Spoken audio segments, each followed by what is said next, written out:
Note, this video is a parody of the well-renowned channel CinemaSins. While I thank them for their influence in me creating this video, I am not affiliated with their channel. In any case, let the sinning begin.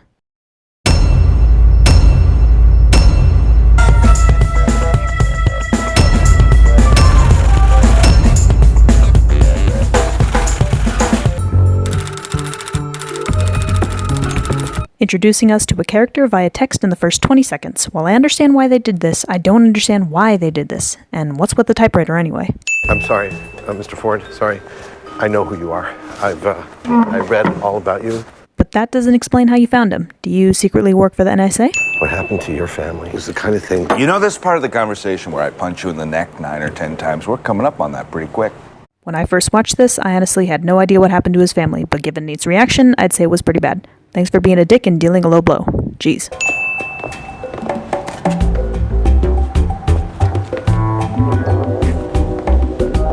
Okay, they all knew what and where the job was going to be, and all but Nate walk in, and Nate knew about the job too, so was it really necessary for Nate to walk with them if he was just going to head somewhere else? Yeah, well, I've chased all of them one time or another.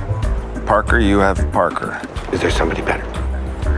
No, but Parker is insane. This show decided they wanted a crazy character in the cast. Also, it's actually very evident that Nate is playing the pronoun game. Let me guess, this Parker is a female character? Because Parker is typically a male name, but... oh, never mind, I'm not going to go any further into this. What I need is one honest man to watch them. But why exactly? Watch them what? Steal airplane designs? They want money, that's why they did this job, because you offered them money. So there's no point in needing an honest man to watch them. Something fishy is clearly going on. How badly do you want to screw the insurance company that let your son die? You are an idiot and an asshole for saying that. That is definitely a low blow. But of course, the audience needs background information on this character. No, hell no. This equipment is total VH1, bruh. It's best of the 80s. I got something nicer. VH1? 80s? This is late 2000s, right? Why did Nate decide to use something so old? I'm already sending this show for the research it's going to force me to research. I got something nicer. All right, no surprises now. No surprises. Why?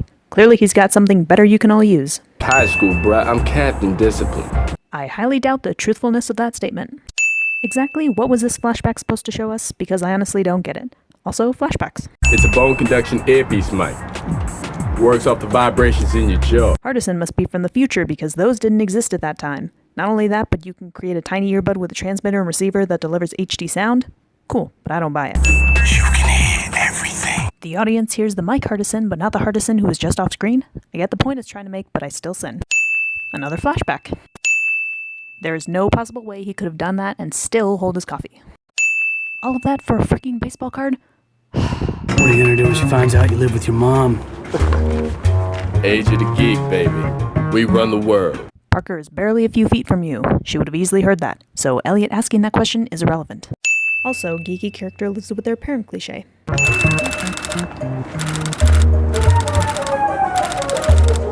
You could have just said she was a thief.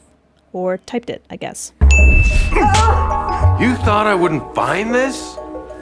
And yet another flashback. Wait, Hardison and Elliot's flashbacks were from their adulthood. Why is Parker's flashback from her childhood?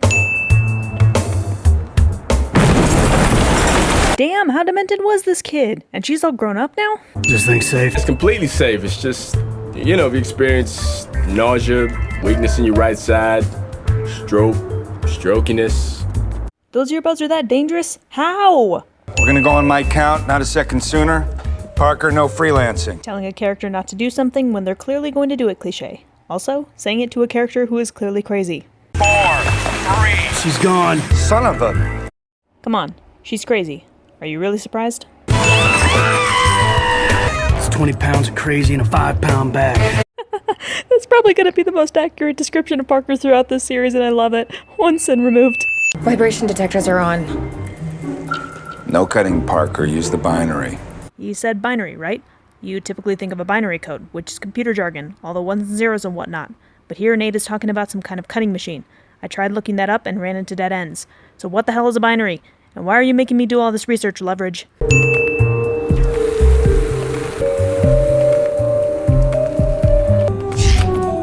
Real people cannot make perfect circles like that, and I don't care if Parker is an expert thief. That circular glass has probably killed someone by now. You know, Parker, anytime you... Perfect timing, cliche. Run the cameras. Got him. They're doing their walkthrough an hour early. Why the... Because it's the playoffs. I get that Nate is smart, but how did he figure this out? He told Parker to run the cameras, implying he cannot control them, and from what I can see, he doesn't have access to the video feed of the cameras. I call inconsistency. What I want you to do is clear the zone and use Hardison as bait. I feel like you should be saying clear the zone by using Hardison as bait. Somehow that just makes more sense. No, you talking about me. I ain't nobody's bait. You are still standing there. Whether you like it or not, you are bait. I refuse to believe that in the span of a second and a half, 2 seconds max, of Hardison's bag falling, that Elliot took out all 4 of those security guards and managed to finally stand still while looking at Hardison. There's no way he could be that fast. That's what I do. Your specialty earlier read retrieval specialist. I fail to see how that has to do with what you just did. Well, I guess I kind of get it, but that's not the point. Hardison wanted the device to speed up before the guards came along. I worked the calculations. It took 7 seconds minimum for one number to be calculated on his code-cracking device. And since it took 1 second for Elliot to take out the guards, apparently, and Elliot and Hardison exchanged words for 13 seconds, that code should only be halfway done by now. I call out inconsistency. Is it too fast or too slow? Make up your damn mind! Since when can you strip all of a building's hard drives onto a teeny tiny flash drive? That would be never. I'm the one with the merchandise. Yeah, well, I'm the one with an exit. And I'm the one with a plan. Now, I know you children don't play well with others. According to my research, Hardison at this point is 22. Elliot's age is unknown, but it is assumed he's in his 20s. Based on my research, he might be 26 at the youngest. Parker is about 22 at the youngest. Nathan is 45, which is confirmed. I checked. He's a part of the generation preceding the other 3, but they're still experts in their own rights, and Nate calling them children may be a little uncalled for. Just saying. Going to plan B? Technically, that would be Plan G. How many plans do we have? Is there like a plan M? Yeah, Hardison dies in Plan M. Hardison just happened to pick the letter of a plan where he apparently dies. Also, how many plans does Nate have up his sleeve? People are not normally this smart. Parker casually takes off her shirt, in an elevator, with 2 men. This gives you a pretty good idea of how abnormal she really is. Seriously, it's painfully obvious how super weird this chick is. Come on, it's only taking you all night. Come on. I got a couple of Wi-Fi networks with some crappy bandwidth. There you go. The designs are sent. All that information got sent on crappy bandwidths? You know, it's kind of cool being on the same side. No, we are not on the same side. I am not a thief. You are now. Yeah, Parker's right. He is kind of a thief now. Even if it was stealing from a company that stole another company's work for that first company. Annoying ringtone wakes up the sleepy person drunk cliche.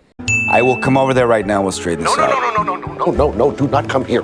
My company has an old aircraft facility outside the city, and I will text you the address, and you'll be there in 1 hour. Asking someone to meet them somewhere abandoned cliche. You want to tell me what happened with the designs? What makes you think I know what happened? Get you, man. You did it, okay? When we were coming down from the elevator. Yeah, that makes sense, doesn't it? You had to file every second. I know this scene is probably supposed to convey confusion and suspense, but Elliot's right. He didn't touch the designs once during their job. You seem pretty relaxed for a guy with a gun pointed at him. Safety's on. Safety is on, cliche. And the only reason you guys are here is because you didn't get paid. And you're pissed off. This is not funny enough to laugh this hard at. Matter of fact, I mean, the only way to get us all in the same place at the same time is to tell us that we're not getting paid. Yeah. Is it clicking yet? Also, go!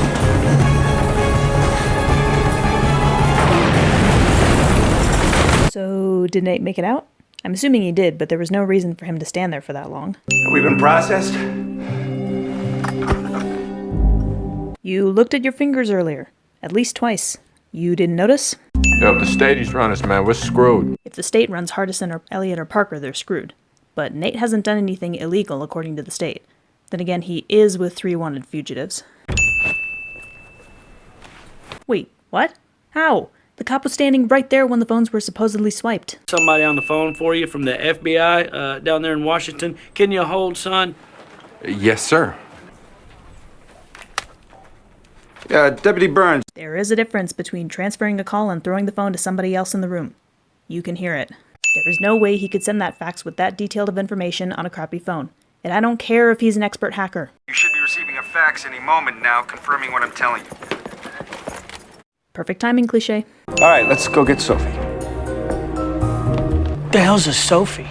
More importantly, who the hell is Sophie? That tend on mortal thoughts, unsex me. Character is obviously bad at acting, but we all know that character is probably really good at acting. Parker, Hardison, and Elliot's faces are probably the best reactions to this horrific acting, so I'll remove the sin for making me laugh. Anybody else notice where she's holding her left hand right now? Just me? Okay then. Is she injured? In the head? Like you have any room to talk, Parker. Cue yet another flashback. Freeze! Sophie is dead. Or dying. I'm a citizen now. Honest. I'm not. You're playing my side. These two clearly seem to know each other on a somewhat personal level, but we're also clearly on opposite sides of the law. Or something. How can those two things go together? Now, when was the last time you met a Victor? Vietnam.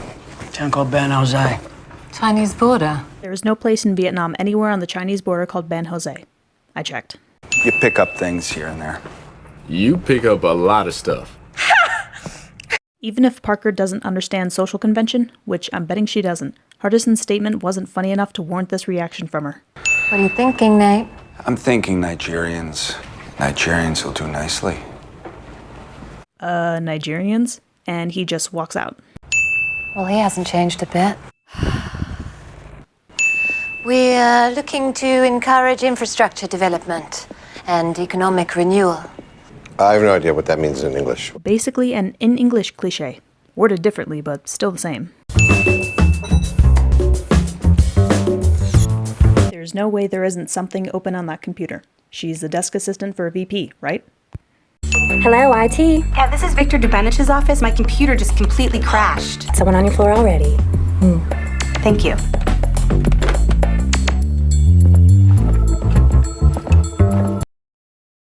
Well, that was fast. I think you know more about my business than I do. I've done my homework. I find you fascinating. Is this flirting really supposed to work? Because it would not work on me. I love dressing up like a Klingon and going to all the conventions, you know. Sorry.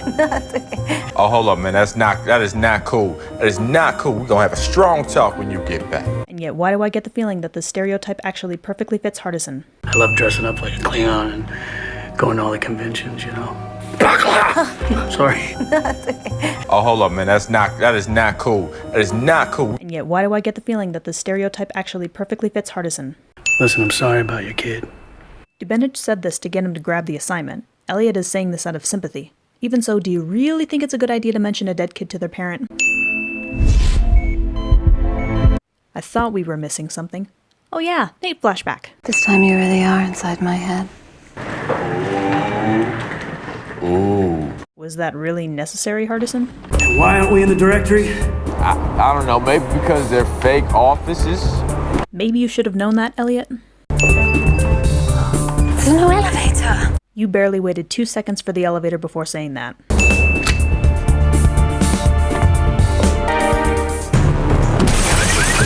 How does no one see this? Or this? Or this? You're on the plans, though. It's a transmitter, and they've been listening to everything that I've been saying. Who are they? Who do you think? Also, I've checked. There's no office for the African Commercial Trade Initiative anywhere in the city. Well, Nate and the gang are screwed. Main character thinks they have the upper hand when they clearly don't, cliché. Let's see how they get out of this one. Gunshot works for them. Ridiculous! She contacted us on your behalf. She told us she worked directly under you now. Anna Gunstadt from Bering Aerospace, directly under Victor Dubenich. But she took me to their office. No, we do not have an office in this city. Exactly. We met her at your other office.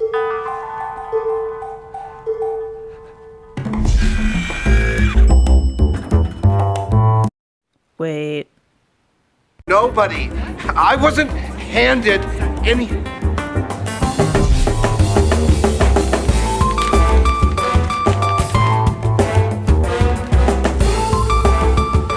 I didn't. Nobody handed.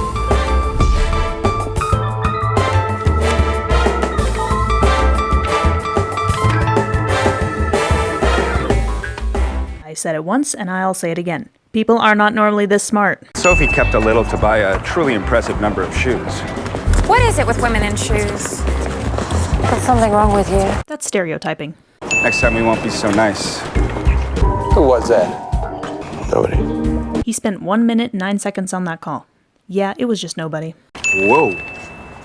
This is the score. Go legit and buy an island money. Some islands cost $600,000, some cost $3 million, some cost $75 million. Either way, it doesn't really tell us how much they get. Let's just assume it's a lot. One show only. No encores. I already forgot your names. Callbacks. Yeah, well, one show only, no encores. I already forgot your names. Yeah.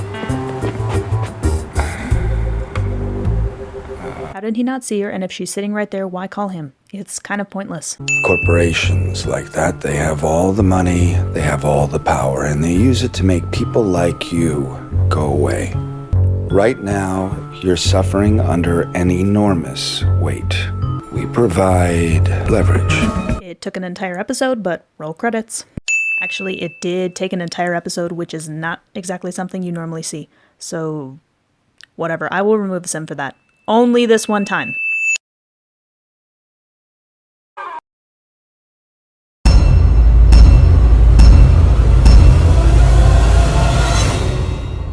These are not even Nigerian. Of course we are.